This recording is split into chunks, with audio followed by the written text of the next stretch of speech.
Mamara, nandito kami sa bahay ng aming kaibigan na si Syra. Wow. Syra, ang ganda naman ng bahay mo. Patuloy ha. Kaya pala walang access. Mamara, nandito kami sa bahay ng aming kaibigan na si Syra.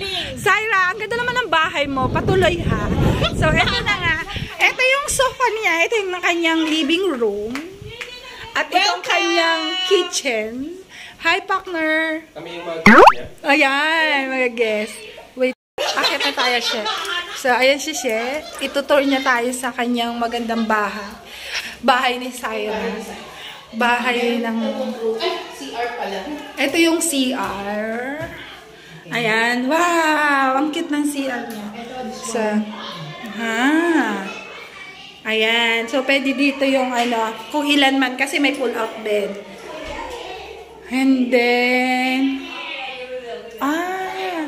so wala siyang pull-out bed. And then may CR. Wow. Ang ganda ng bahay. So, saan tayo pwede? Ang ganda ng bahay. Nasa sinaray. Baka dito sinabi. Bababa lang kami. May ano. Ayan. Hi! Hi! Hi! Welcome! Hindi na sinabit, no? Ito 13. Dapat i-check na pala natin. Ito talaga. Pero nakasitak tayo. Grabe naman yun, Sai! Trabaho, diba? Sabi ko sa inyo eh. Pero mga masarap kami, nag-abang kami. Paano nakaka-guilty naman kayo niyan? Yan talaga. Effort is life. Hindi, may gunting pala yan.